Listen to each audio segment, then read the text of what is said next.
Era el 1 de noviembre y todavía lo llevaba puesto. Nuestra fiesta fue el 29 de octubre y fue divertido entonces, diablos, incluso el 30 todavía me hacía reír cuando lo veía salir de vez en cuando de su habitación para abastecerse de bocadillos de la cocina. Cuando salí de casa para mi clase de las 9 am el 31, y él estaba sentado en la cocina con su disfraz del gato ensombrerado todavía puesto, bueno, entonces comencé a preocuparme. John era tranquilo en el mejor de los casos, no tenía demasiados amigos, y yo no era ajeno a sentarme en silencio a la hora de comer. Sin embargo, esto era diferente, su desconcertante sonrisa era todo lo que podía ver de su rostro debajo de las prótesis y el maquillaje. Tampoco ayudó que fuera un disfraz casero de mierda, las costuras visibles y los mechones de piel descoloridos lo hacían aún más espeluznante. Nuestro otro compañero de piso había dejado los estudios al comienzo del semestre, así que John y yo estuvimos solos durante mucho tiempo. Tampoco era un tipo intrínsecamente extraño antes de esto, tranquilo sí, pero lo suficientemente amigable. ¿No tienes clases a las que ir? Pregunté cuando me fui al trabajo el día 2. Sacudió la cabeza en silencio, sin levantar la vista del libro que estaba leyendo. Empezando a ponerse jodidamente espeluznante por aquí, hombre, murmuré lo suficientemente alto para que él me escuchara mientras cerraba la puerta detrás de mí. Me gusta, escuché a John ladrar desde el camino de entrada. Fue la noche del 3 cuando por fin me quebré y telefoneé a su hermana. Las manchas blancas del traje comenzaban a amarillear y había un hedor horrible que impregnaba la casa. Ella pensó que estaba bromeando al principio, pero después de que le expliqué en detalle lo que había estado pasando en los últimos días, se quedó callada. Ella me aseguró que él le había estado enviando mensajes de texto con regularidad, como solía hacerlo, pero que nunca había mencionado el disfraz. Conocía al chico desde hacía poco más de un año en ese momento, pero realmente no sabía mucho sobre él.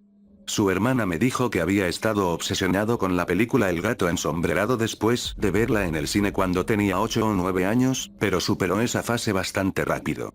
Ella me aseguró que lo llamaría y llegaría al fondo de lo que fuera que estaba pasando. Fue el olor lo que me despertó, así de acre era. No te metas en mis asuntos, dijo John, parado en la puerta con una luz tenue detrás de él que iluminaba parcialmente ese maldito disfraz. ¿Qué demonios? Sal de aquí, monstruo. Grité en un aturdimiento de pánico. No te metas en mis asuntos, dijo de nuevo, su tono era tranquilo pero había una clara agresión detrás de él. Se quedó allí unos segundos más, una tensión silenciosa entre nosotros. Fue una de las pocas veces en mi vida que sentí verdadero terror al mirar ese horrendo disfraz de gato y a mi compañero de cuarto debajo. Al día siguiente en clase estaba repasando mis opciones en mi cabeza. Mis otros amigos me habían recomendado llamar a la policía y que yo necesitaba ayuda urgente. Sin embargo, no quería meterlo en ningún tipo de problema, tal vez incluso seccionarlo. Mi elección fue hecha por mí cuando dos detectives de la policía me sacaron de la conferencia. Me sentaron en la cafetería, con miradas severas en sus rostros. Lo primero que pensé fue que John se había suicidado, no sé por qué, pero eso tenía más sentido para mí. Estaba completamente equivocado. ¿Por qué no denunciaste que estaba desaparecido? ¿No te pareció extraño que no viniera? Uno me interrogó. ¿Él no está desaparecido? Debería estar allí ahora mismo, probablemente todavía usando ese estúpido disfraz. Un paseador de perros había descubierto el cuerpo desnudo de John en los arbustos no lejos de mi casa, la policía calculó que había estado muerto desde la noche del 29. Nunca encontraron a nadie en la casa durante su búsqueda, solo ese traje andrajoso que había sido cuidadosamente doblado sobre mi cama.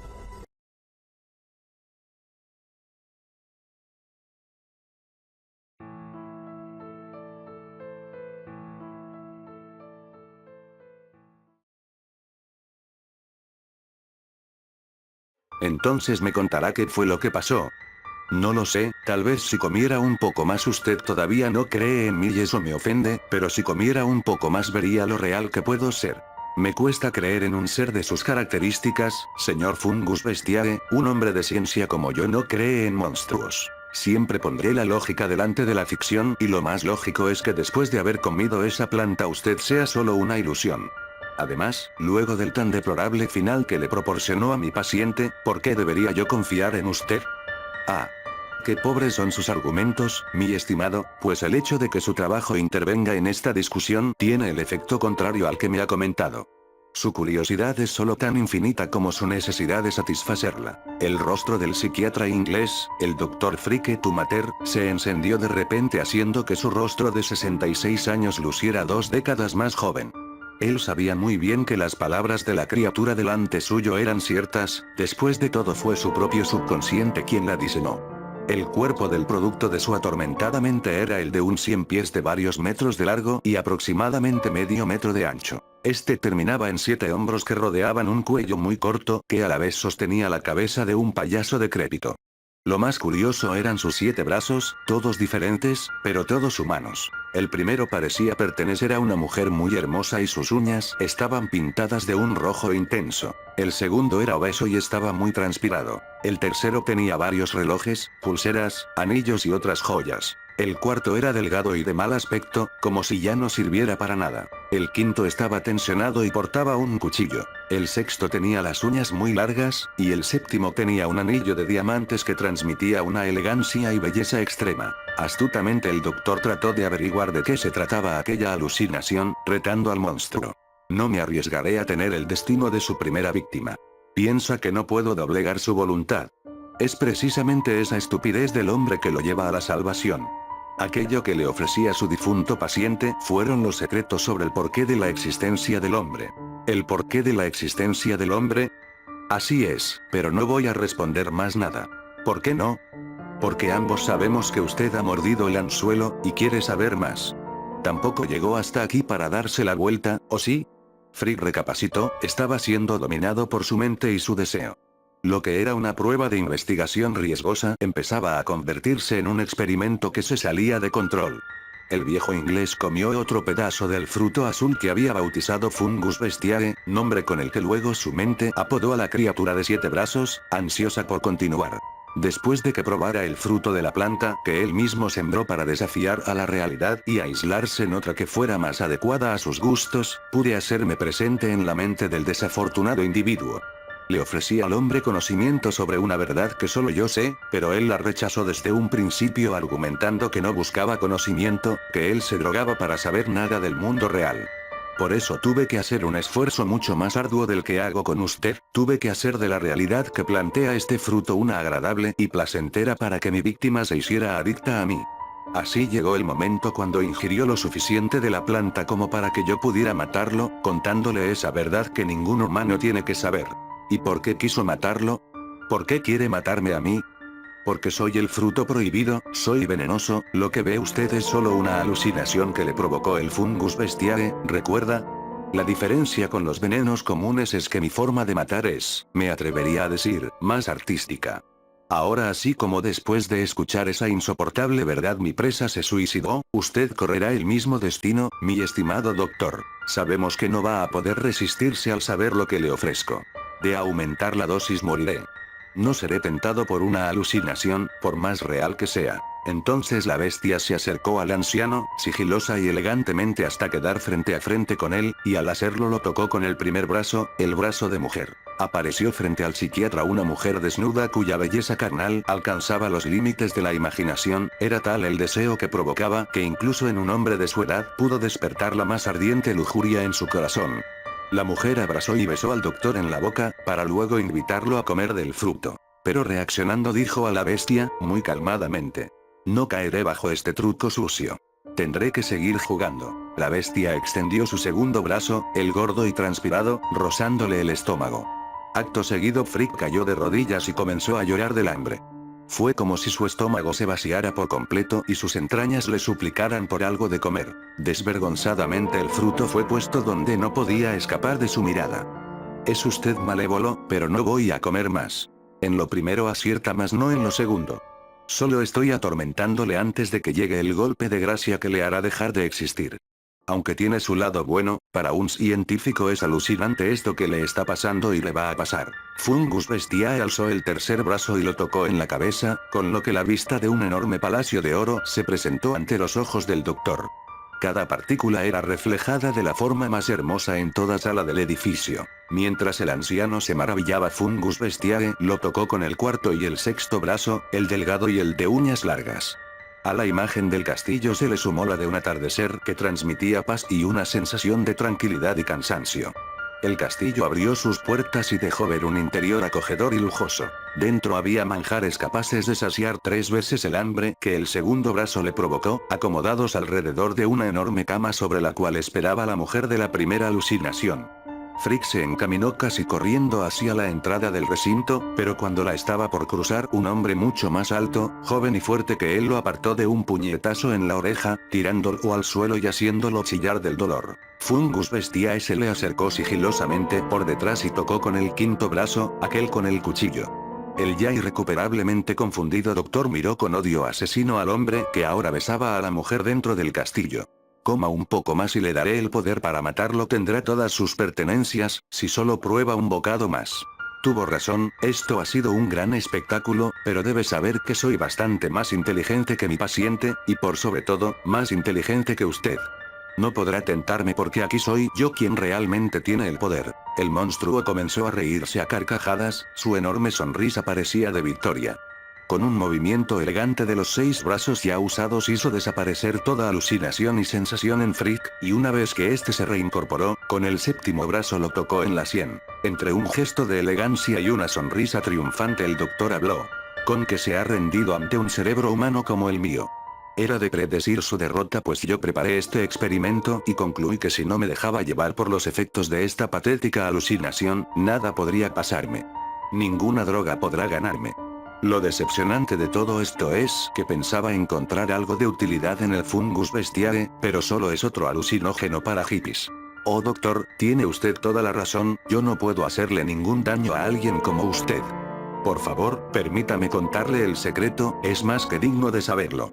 Adelante. Siento molestarlo, pero sabrá entender, no puedo confiarle este saber si no come un poco más del fruto. Entiendo, probaré un poco más. El anciano comió un generoso pedazo de la planta y cerró los ojos. Cuando los abrió, vio al 100 pies partiéndose de la risa en el suelo, parecía que iba a desmayarse de la risa, una risa de humor sincero, ni malicioso, ni sarcástico. Casi sin poder respirar el Fungus Bestiae pasó a decir. Sus emociones no existen, son solo una ilusión, no más real que esta. Son el instinto que les llevan a hacer las cosas como la naturaleza lo indica. La felicidad es un chiste, otra ilusión más para llevarlos a proliferar su especie.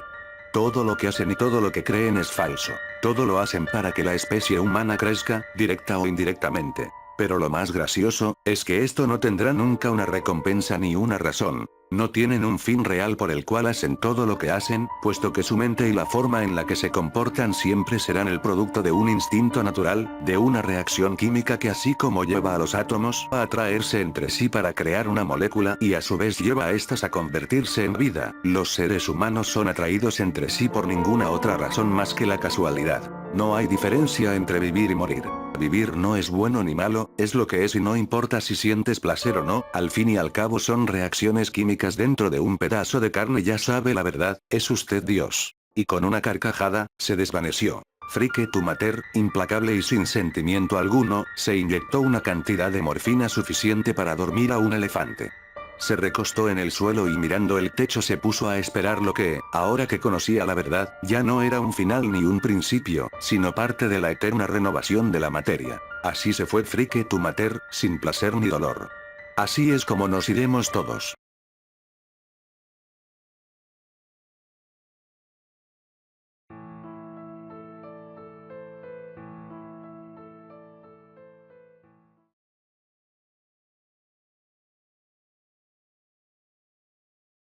Era apenas una puntita verde que emergía de la tierra, pero sus ganas de vivir le hacían alzarse sobre sí misma, estirarse, para procurar ver un poco más allá. Le encantaba ese color indefinido del manto que se extendía sobre ella, cuyos colores variaban desde celestes, grises, hasta los violetas y naranjas. Parecía que las tonalidades tenían que ver con la gran bola de fuego que se paseaba en aquel lienzo.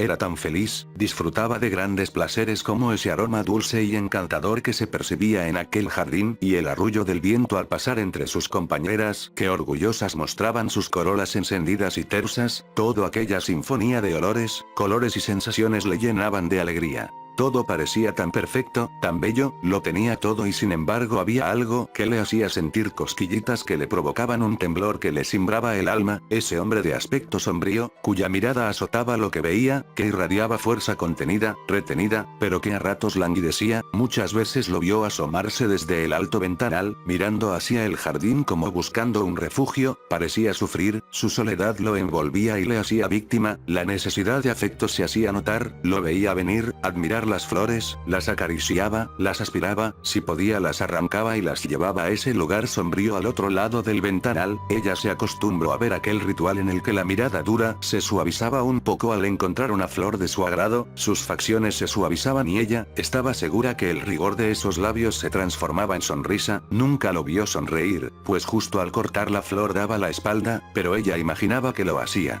Cómo envidiaba a sus hermanas que traspasaron el umbral del ventanal, quería crecer, para ser notada por el hombre de semblante sombrío, quería que sus pétalos tuvieran más color y que despidieran más fragancia, se estiraba, hasta el glorioso día que esos ojos la descubrieron, no podía creerlo, por fin.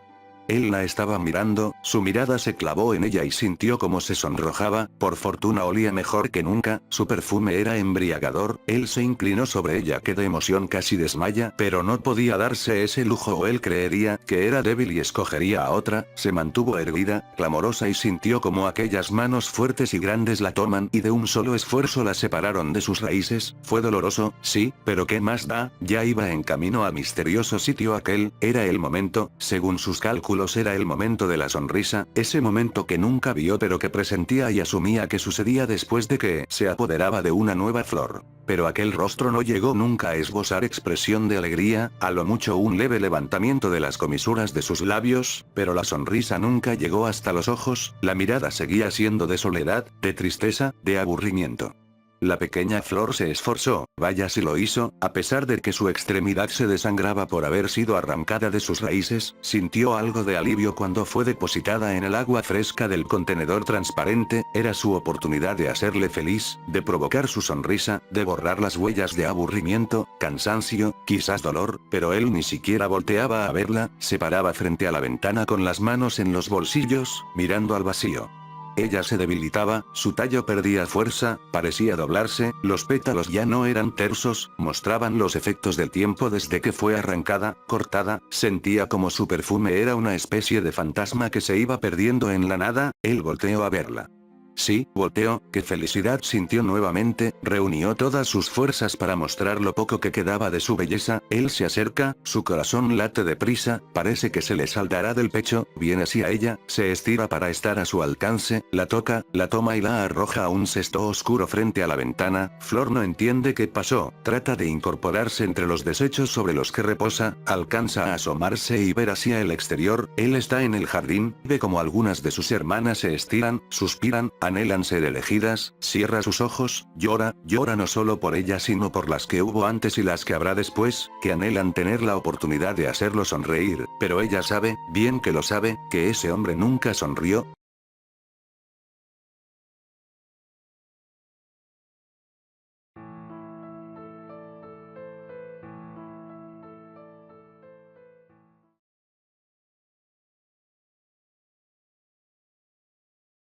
Era de noche, venía desde mi ciudad para visitar a mi prima, que era madre soltera y que tenía un solo hijo, cuyo nombre era Jeremy. Vivían bien y eran felices a pesar de que Jeremy no tuviera padre y que nadie ayudara con la economía a mi prima. Había veces que él me llamaba papá, lo cual me incomodaba mucho, pero al fin y al cabo, era mi sobrino y carecía del amor paterno. Esa noche llegué a su casa sin avisar, vi su lugar de estacionamiento vacío, por lo cual supuse que no se encontraban en casa. Así que llamé al celular de mi prima. Los primeros momentos de la llamada nadie respondió, se me hizo raro, así que llamé de nuevo, esta vez mi sobrino contestó el teléfono. Hola. Jeremy. Soy tu tío. Tío. Hola Jeremy, ¿dónde andan? Estoy afuera de tu casa y parece que no hay nadie. Oh sí, estoy en casa pero mamá olvidó su celular, fue a comprar la despensa. Oh, ¿podrías abrirme para pasar? No puedo tío. ¿Por qué? Mamá no dejó llaves, así que tendrás que esperarla. ¿No puedes abrir la ventana? Tal vez podamos platicar por ahí y así no gasto mi crédito. No, no puedo tío, la única ventana que no tiene seguro para niños es la del cuarto de mamá y su cuarto está cerrado. Está bien Jeremy, bien, ¿y cómo has estado? Y así platiqué un rato con él, hasta que me dijo que la pila del celular de su madre se estaba acabando, por lo cual tuvimos que colgar. Al poco rato mi prima llegó y me saludó. ¡Oh! ¡Qué sorpresa! Exclamó. ¿Por qué no avisaste que vendrías? Quería que fuera una sorpresa. Siempre te ha gustado dar sorpresas. Bien, yo vengo de la despensa, ¿podrías ayudarme? Oh sí, Jeremy me dijo que habías olvidado tu teléfono celular y que habías ido al súper. La sonrisa de su rostro se borró, pensé que había dicho algo malo. ¿Por qué pones esa cara? ¿Dije algo malo? Pregunté. ¿Dijiste que Jeremy te lo dijo? Sí, ¿qué tiene? Es que, mi pequeño murió hace una semana. Mi rostro de alegría se transformó en uno de miedo y tristeza. ¿Cómo? Acabo de hablar con él, es imposible. Está muerto, mi bebé murió. Confundido, corrí a abrir la puerta de la casa y en la mesa vi que se encontraba el celular de mi prima, el cual estaba con la batería baja.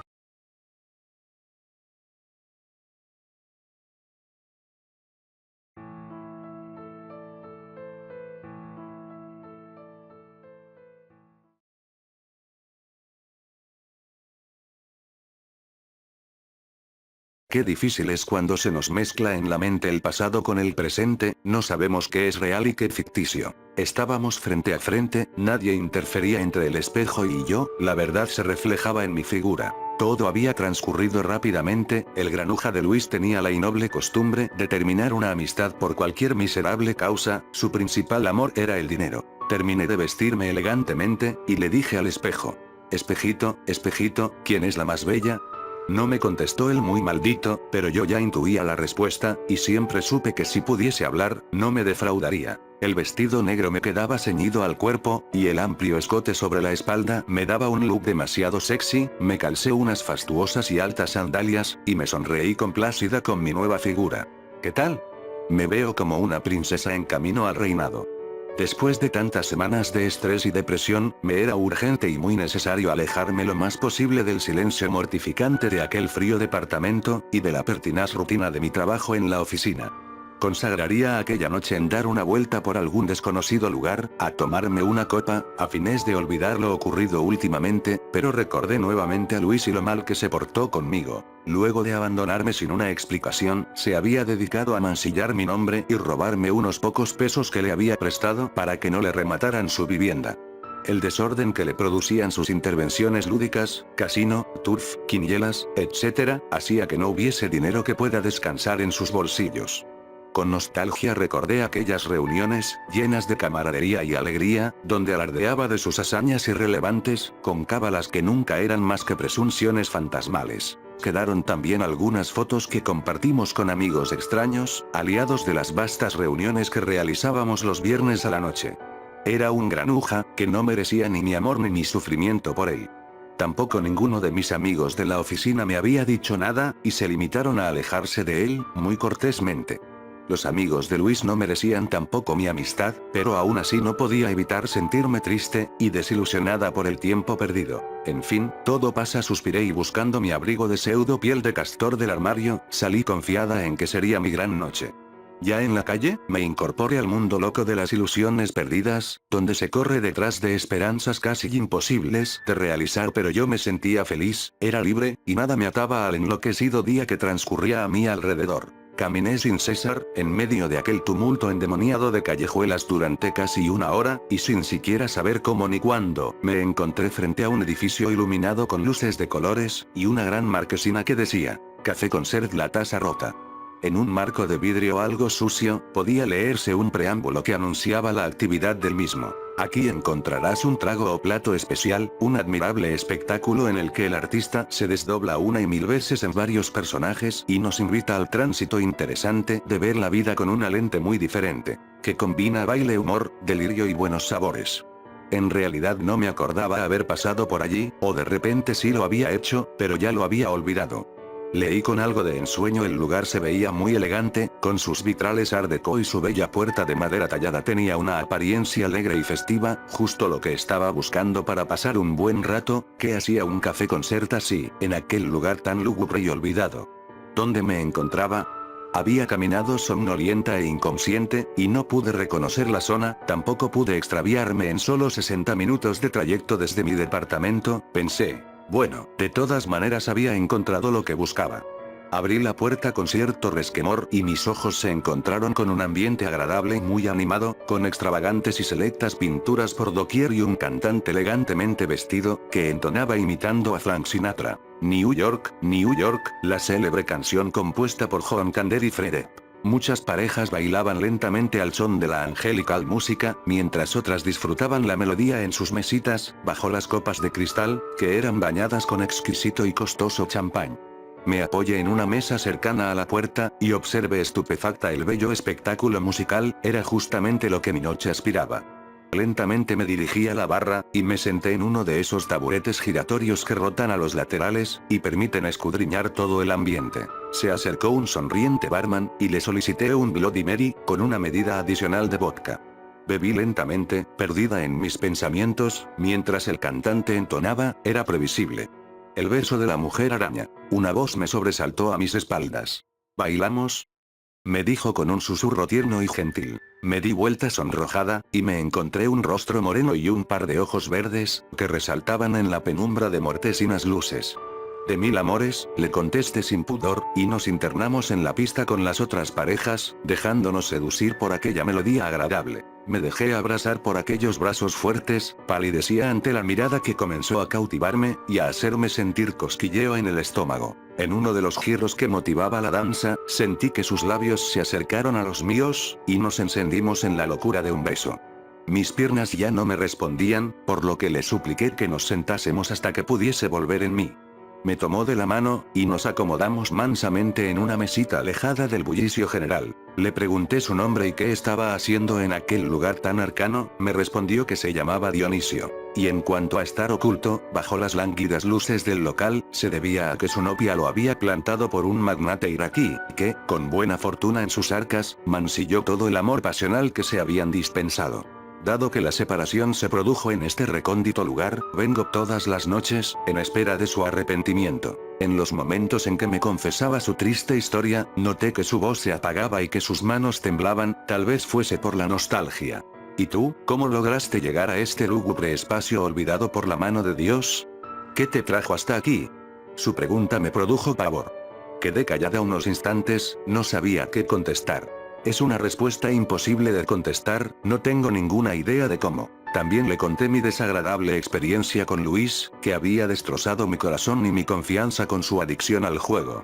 Luego decidimos brindar por encontrar nuevamente la felicidad. El tiempo pasó rápidamente entre la charla y los brindis. Cuando me di cuenta, era ya pasada la medianoche. Uy.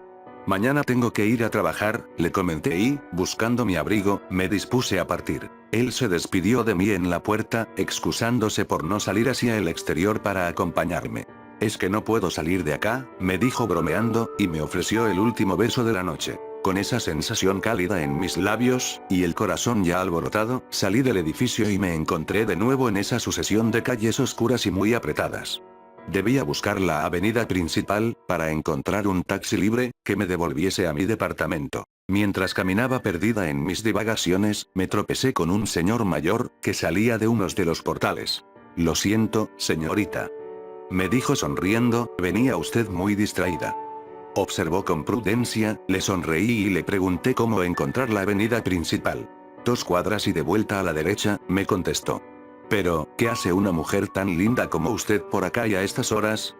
Bueno, es que me perdí, y luego encontré el café Concert la taza rota, y se me ocurrió la buena experiencia de tomar una copa allí. ¿El café Concert la taza rota? Me contestó sorprendido. Pero si ese lugar hace ya muchos años que cerró sus puertas, ya no existe. Desde esa noche en que un elegante joven de ojos verdes, muy apuesto asesinó a su exnovia. Todo se convirtió en tragedia, recuerdo que decía que fue una cuestión de celos. También se comentaba que esporádicamente arribaba a cantar Frank Sinatra, ya que se le atribuía tener cierta sociedad con los dueños del café, argumentó el señor. El asunto es que, el lugar se fue desprestigiando, cayó en desgracia, y la voz jamás retornó a deleitar a su exquisito público. Lo escuché anonadada, y sin decir más, le di las gracias por su muy grata ayuda y me fui a buscar un taxi. Esa noche soñé con aquellos ojos seductores, y esos tiernos besos robados. Había vivido una experiencia sin igual. Al día siguiente, en la oficina, estuve bastante distraída y cuando dieron las 18 horas, salí casi corriendo en busca del café La Taza Rota, ya que aquella historia contada por aquel transeúnte, se mezclaba en mi cabeza, con mi experiencia de la noche anterior en aquel café. Sin pensarlo dos veces, me dirigí de nuevo a aquel laberinto de las viejas callejuelas, y empecé a buscar ávidamente el dichoso lugar. Luego de dar infinitas vueltas durante un largo rato, me encontré con un destartalado local, con sus vidrios rotos y la puerta clavada con maderas, para evitar su acceso. Horizontalmente sobre el centro de la portada, lucía un rústico y polvoriento cartel que rezaba: clausurado.